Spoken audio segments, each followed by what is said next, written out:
Hey mga ka-EA, support today's video. Ito na yung araw para mag-viewing tayo ng mga MacArthur banded natin. So magkakaroon tayo ng batch 1 and batch 2. So ngayon, viewing muna sila within this week. Tapos next week, sakto wala akong pasok kasi mag-Holy Week. Bahay lang naman tayo. So doon tayo magpapawala ng ibon. So 1 week tayo na mag-viewing sa mga young bird natin. So ito, magpapakain muna tayo ng bultuhan sa mga breeder na may anak. Tapos yung mga MacArthur banded na i-viewing natin sa labas. Ayan, naka-ready na, malinis na. Tapos yung naka-VIP natin na breeding sa ngayon, ito. Yung ating Javier Little Line, Cross Abuyog. Tapos ito naman yung mga boat direct kay Sir Dennis Palma. Yan, pinagsama ko na ulit dito for breeding na sila. Ayan, sa mga gustong mag-inquire, rekta mensahe lang sa ating Facebook page. Pero ito, meron na may-ari agad ng isa na ilalabas nito. Ito may nag-i-inquire pa lang pero wala pa nag-close deal. Pero ito meron na to. Ayan. So ito, nag-ayos tayo ng patukaan para maya-maya busog na yung mga ibon. So yung patukaan na binibigyan natin, isahan lang eh. Ayan o.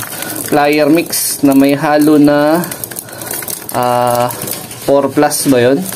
O 4 plus yung Thunderbird na pellets. Ayan. Ayan, dati stag crumble. So, pagdating kasi sa stag crumble, mahirap kasi ihalo dito sa direct sa patuka. So, yung pellet form na. Ito yung ano parang second level ng stag crumble na ginagamit natin dati. Ayan. So, goods na goods naman din yung katawan ng mga breeder flyer natin dito. Ayan, hinahalo na natin direkta. So, ito yung ating i-viewing. Ayan o. Ito, ang ganda ng droppings ng young bird o. Oh, ayan o. Goods naman, diba? Ito yung MacArthur banded natin tsaka isang stock bird. Yung isa meron na rin tayong pagbibigyan nun nandun sa dulo. So itong dalawa naka-line up for viewing to. Yung isa iwan yan dito mamaya kasi may paghahatiran tayo yan mamayang hapon. Ayan mga kalapatids. Tapos dito naman sa taas, tatlo lang kasi. So tatlong young bird, tatlo din dito. So dito is MacArthur banded pa rin natin, dalawa.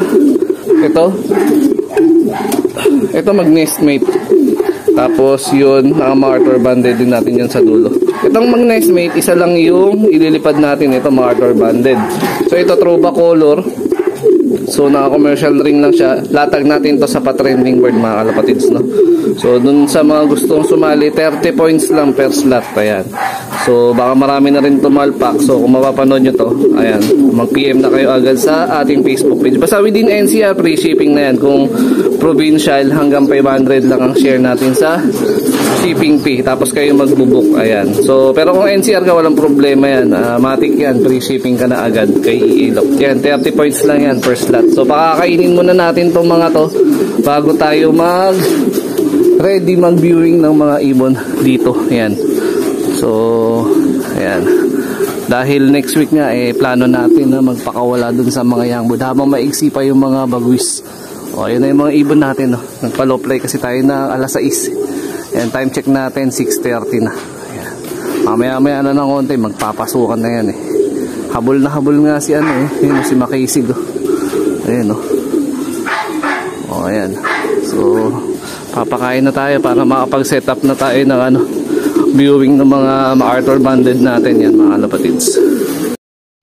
Giging second batch no i-viewing natin, possible to baka end of April na, no? Pagka napabatcher na natin yung first batch. Ayan. So mga MacArthur banded pa rin to. So i-viewing natin mamaya doon sa batch 1, tatlong MacArthur banded, tas isang pang future stock bird. Dito naman is dalawang MacArthur banded na lang yung i-viewing natin sa katapusan ng April. So yung isa kasi papadala natin mismo kay Sir Michael Tolentino sa Novaliches. Ayan. So sa kanya kasi bloodline nang galing yung mga Javier ko. Ayan, ang ganda ng droppings. Tapos eto namang isa, ayan, meron tayo dito ang pagbibigyan na young bird. Ililipad niya. Ayan, tetesting niya yung Pero yung kabiyak, naka-MacArthur banded ko. Magtetest din ako ng bloodline na panlipad. Pero ang lahi naman kasi nito, may pasok pa rin ng speed tsaka may pasok ng long.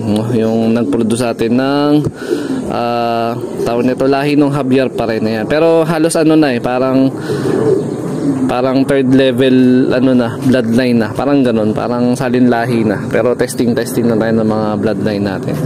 Ayan. Ito yung MacArthur Banded natin. Medyo mahaba pa to. Abutin pa to na almost 2 weeks. Ayan, hindi pa. Malayo pa kasi.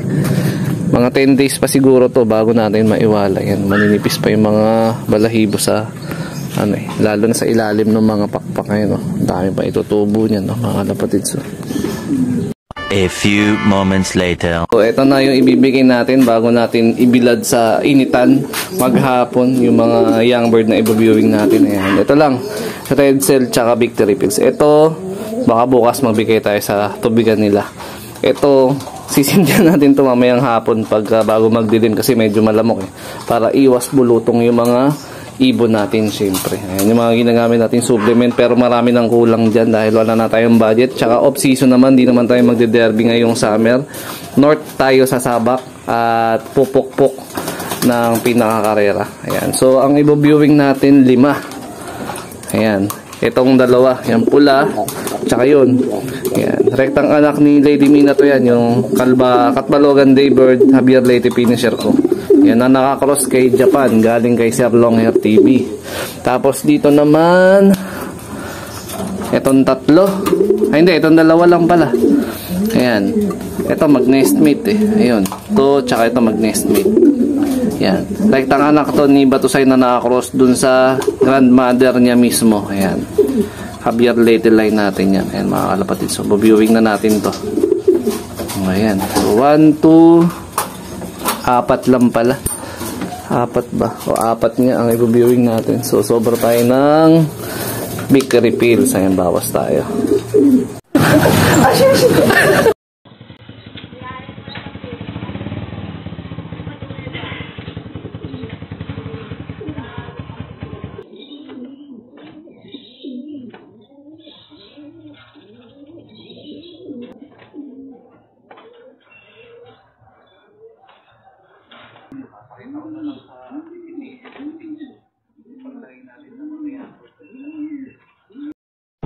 So ito mga kalapatid yung huli natin na ilalagay doon. Kaya papakita ko na lang sa CCTV footage yung paglagay natin sa mga young bird kasi nga ba binagbigay pa ako ng victory tsaka ng red cell. Ayan matutusta sila dito ngayon pero malaking bagay rin sa mga young bird natin na masanay sa initan. Ayan, tubig lang yan, tas hapon magpapakain tayo dyan, tas pupull out na rin natin sila ng bago mag dilim. Ayan. Kasi siyempre hindi natin sila mababantayan, pwede rin mahugot yan dyan I mean, pwedeng dukutin, pwedeng kunin. Kaya ngayon, tamang viewing lang muna. First batch ng young birds natin, MacArthur Banded, na tuturuan. Next week, kung papawala tayo, doon naman natin sila ilalagay sa pinaka landing board. Yung ganyang edad kasi hindi pa yun masyadong pipitik. At the same time, sana wag talagang pumitik. May mga ugali kasi tayo ng young bird dati na halos walang lingon-lingon pag pinaalpasan natin. Pero sa sistema natin ngayon, lalo na bagong-bago yung setup ng loft natin.